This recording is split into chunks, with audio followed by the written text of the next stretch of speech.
Je m'appelle Petra Rouchepuk, je suis ingénieure de recherche praticienne hospitalière à l'école vétérinaire de Toulouse et responsable clinique des services de médecine préventive et nutrition.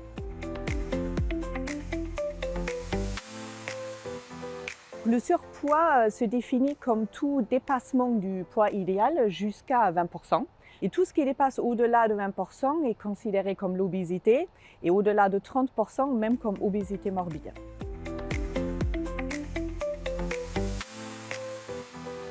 Malheureusement, c'est un problème sociétal, hein, je dirais. C'est très courant maintenant. C'est quelque chose qu'on constate de plus en plus et de plus en plus tôt au niveau âge de l'animal. Quand on discute avec les propriétaires et quand on leur demande d'évaluer leur animal, mais beaucoup trouvent un animal qui est légèrement rond déjà pour nous, mais comme poids idéal. Donc il y a peut-être aussi cette problématique qui se rajoute.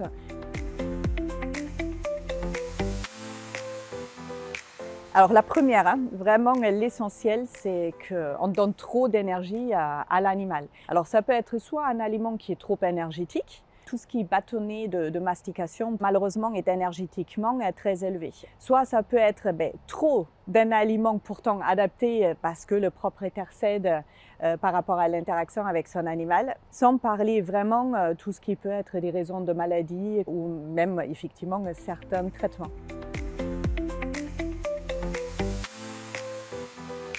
Alors, le premier risque, c'est malheureusement la réduction de l'espérance de vie. Sur les chiens de grande taille, il a été démontré que l'espérance de vie peut diminuer jusqu'à 2 ans. Il y a tout ce qui est problème cardio-respiratoire, entre autres aussi les problèmes ostéo-articulaires, notamment locomotrices. On peut aussi observer malheureusement un plus grand développement de risque de diabète.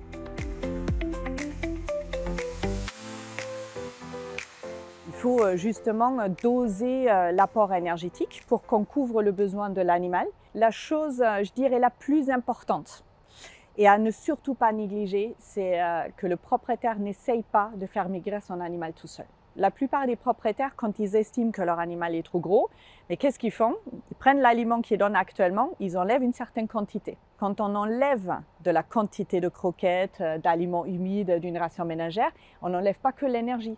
Et ça peut être très dangereux parce qu'on peut avoir des propriétaires qui enlèvent d'un coup un quart, un tiers, la moitié de la ration et on se retrouve dans ce cas-là avec un animal qui est carencé sur le plan des apports et de la couverture des protéines. Donc vraiment la chose la plus importante est de dire ne le jamais faire tout seul, de se faire accompagner.